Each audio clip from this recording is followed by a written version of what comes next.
Hi everyone.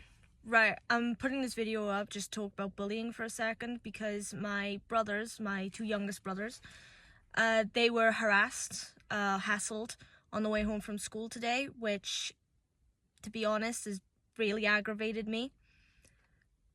Now, I just want to say, when it comes to bullying, there's absolutely no need for it. There is no need for a person to feel outcasted or judged for literally no reason at all. Now, I can understand sometimes when people might have prejudices because they've had a negative experience with someone who's part or looks like they're part of a certain group of society. I can understand then perhaps they might have some judgments or reservations. I can get that. But what I do not understand is when people are judged based on no reason at all. When you have no reason to hate someone from a particular group for any reason. Now, and when it comes to bullying, that's what it's all about, right? It's all about judgment or people just going out of their way to make someone feel down or out of place. And I don't know why. I don't know if it makes them feel like tough. I don't know if it makes them feel cool. And honestly, I don't care because ultimately bullying is wrong. It shouldn't happen, especially when it comes to kids and teenagers, because at that point, you're trying to figure yourself out. You do not need the added stress of other kids and teenagers, or even sometimes adults, getting on your case and being a jerk to you just for the hell of it. There is no need for it. No one deserves that. I know if you see someone I'm not saying who has been bullied because you don't know if they have been bullied, but if you see someone who's like, especially someone young who's, I don't know, on their own and they're crying and they're upset and they look down, you know what, take 5 minutes out of your day just to check on them, right? You don't need to know them. You don't even need to really get to the bottom of what their issue is. Just ask them if they're all right, because sometimes that makes a world of difference. I know once with me and one of my brothers walking home from school, we saw a kid crying and we asked him what was wrong.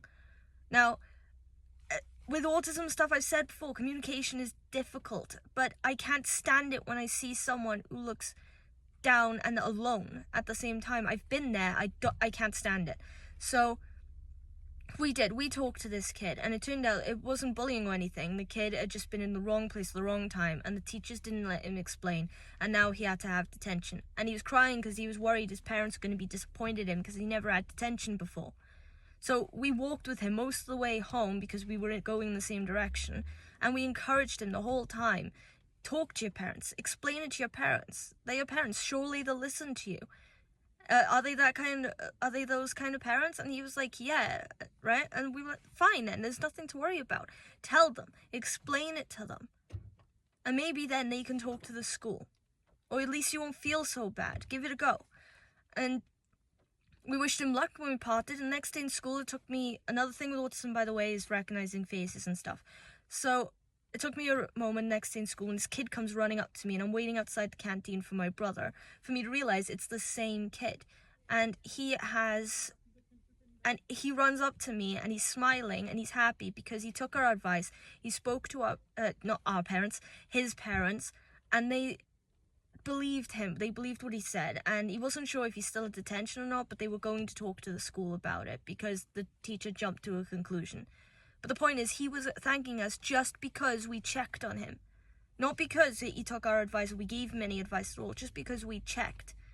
Now, that's what I'm saying. When it comes to bullying, do that. You don't know if someone has been bullied. And if you see someone getting bullied in school or in college, or, on the street, and it's nothing... And I get, look out for your own safety. You have to do that, if it's something very physical, and you're afraid of getting in the middle, all right, well, report it, do something. And if it's not that physical, if it's just verbal and they've left this person alone and they're in bits, check on them, all right? Just 5 minutes, check on them. Seriously, it makes a difference. You don't know what people are going through in their head. So when it comes to bullying, that's why it's got to stop, because on the side of bullies, they don't know that the words that they're saying or the things that they're doing is pushing that person to a brink they might never come back from.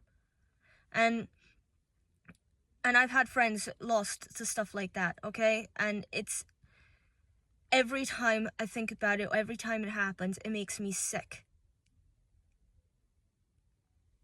So just, take a couple minutes out of your day. And, you know, even on the bully side, I can get it if you're going through something at home and you're taking your frustrations out on someone else. But that is no excuse to take them out on someone else because you don't know what they're going through. So please, you know, 5 minutes. If you see something going on with someone, just check on them. Just ask them if they're okay. Crack a joke to make them smile. Anything. And ultimately, try and do something. Try and be that person that can help put a little bit of a brighter side on these things. Because I'm not under the impression of bullying is going to go away overnight. I hope that it lessens. You know, people learn, get better educated about why it is that the words can be really effective. So, you know, some people are good at handling it, some people aren't. This is why it's important to think about. And just check on these people, you know, don't bully. It's so wrong. So my brothers, they haven't been walking home on their own for that long, to be honest, and they feel really good about it. It makes them feel independent. They can walk with their friends, everything. So that's why I'm really angry right now that this has happened, because it's affected both of them. They can handle themselves, but sometimes someone can handle themselves and they can make it look like it doesn't affect them, but then behind closed doors it does. You know, it's like fake it till you make it. It's like that's what I had to do when I was getting bullied, because I felt like I had to do that for my brothers, to keep them safe or to keep them happier, to try and just put some distance or help them develop the methods or the necessary confidence to try and not let what bullies did affect them. So tomorrow now, I'm going to be meeting up with my brothers and walking home with them, just as a precaution, partially as a precaution, so then they feel a little bit more reassured. But other than that, also, if these bullies do what they did today again, I'm hoping to catch it. And if I catch it on camera or anything like that, I will intervene. But if I catch it on camera, then I can use that, because the school has been told so many times and they've done nothing. Alright? So, yeah. That's all I gotta say for now about bullying. I'm a bit fuming at the moment, but, you know, maybe some of you can relate. So, yeah, point is, bullying is wrong. Alright, let's just try and put some kind of stop to it. Alright, I'll see you in the next video.